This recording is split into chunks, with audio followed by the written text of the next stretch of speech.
Olá a todos, sejam bem-vindos ao Café com Jordan dessa semana. Quando falamos de medicações antidiabetogênicas com benefício cardiovascular, estamos sempre falando de uma maneira geral em pacientes adultos com diabetes tipo 2. Mas será que em pacientes jovens com diabetes tipo 1 os benefícios podem ser extrapolados? Bom, pensando nisso, foi publicado no Circulation essa semana um estudo que avaliou a introdução da metformina em pacientes entre 12 e 21 anos com diabetes tipo 1 para avaliar se a medicação poderia melhorar a resistência insulínica, além de acrescentar benefício cardiovascular.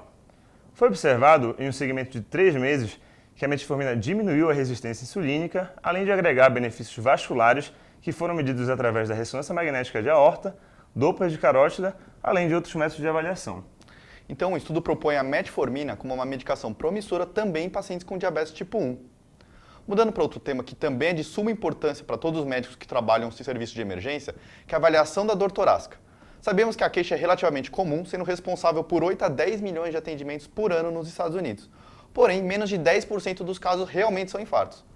Por um lado, não podemos internar todas as pessoas que chegam com dor no peito no PS. Porém, as consequências de dar alta erroneamente para uma síndrome coronariana aguda podem ser catastróficas para o paciente e para o médico também. Uma das formas de tentar otimizar nossa avaliação é utilizar algoritmos diagnósticos, e um dos protocolos que vem ganhando corpo é o uso do score HEART na avaliação do PS. Diante disso, foi publicado no Circulation dessa semana o resultado de 3 cortes em hospitais americanos que compararam a era antes e após a introdução do protocolo, incluindo cerca de 4 mil pacientes em cada braço.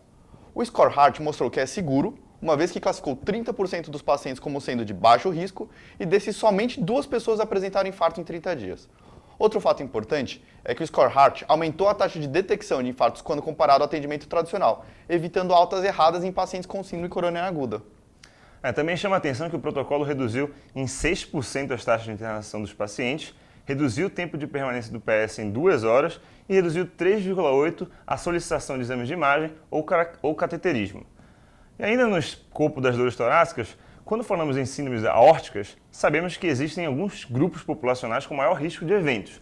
E dentre esses, sem dúvida nenhuma, os pacientes com síndrome de Marfan merecem uma atenção especial. Isso é tão verdade que até o cutoff de indicações para a cirurgia de aorta profilática em pacientes com aneurisma de aorta ascendente é diferente. Enquanto a população geral, o procedimento é indicado em pacientes com aneurisma por volta de 5,5 centímetros, nos pacientes com Marfan ganha indicação quando acima de 4,5 centímetros. Mas sabemos que nos pacientes sem indicação cirúrgica, o tratamento clínico com controle do duplo produto, pressão arterial e frequência cardíaca, é essencial. E nessa perspectiva do tratamento clínico, essa semana no JACC, saiu um artigo que avaliou em pacientes com síndrome de Marfan o uso do clássico beta-bloqueador com atenolol versus o uso da losartana. E foi observado que não houve diferença entre os grupos quanto à taxa de eventos relacionados à aortopatia e nem quanto à progressão do diâmetro aórtico. Então apesar de ser um estudo pequeno, com um N de só 128 pacientes, esse estudo coloca a losartana como uma opção adicional segura para esses pacientes. Mudando um pouco de assunto, cada vez mais a doença arterial periférica vem ganhando importância no dia a dia do cardiologista, uma vez que observamos uma associação importante dessa patologia com eventos cardiovasculares. Um dos fatos que sabemos que pode agravar muito a condição clínica é a necessidade de revascularização periférica após uma agudização da doença.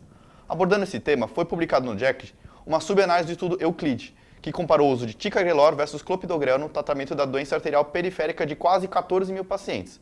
O estudo não mostrou benefícios do ticagrelor quanto à ocorrência de eventos cardiovasculares nessa população de alto risco. Porém, a grande quantidade de pacientes que sofreu procedimentos de revascularização após a randomização levantou a bola para essa subanálise. Os autores observaram que o grupo revascularizado possuía mais diabetes e tabagismo como fatores de risco e apresentou maiores taxas de mortalidade, eventos cardiovasculares maiores e inclusive de sangramentos quando comparados à população que não foi revascularizada. Portanto, é vital que façamos o acompanhamento de perto desses pacientes. Outro fato observado é que os pacientes que sofreram a revascularização cirúrgica apresentaram maiores taxas de mortalidade, amputações e eventos cardiovasculares quando comparado ao paciente que foram revascularizados de forma percutânea. O estudo não foi desenhado para a gente tirar esse tipo de conclusão, porém corrobora com a maior segurança dos procedimentos percutâneos e que, em caso de cirurgias arteriais vasculares, tais pacientes devem ser monitorizados em ambiente de UTI com rastreamento para eventos cardiovasculares. Por fim, um outro estudo muito interessante publicado no Lancet foi o Navigate-ASIOS.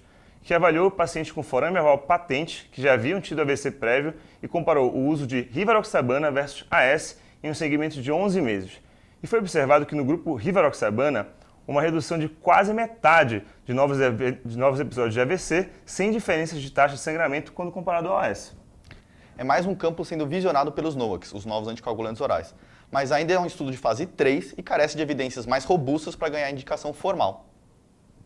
Então era isso, até a próxima. Até a próxima.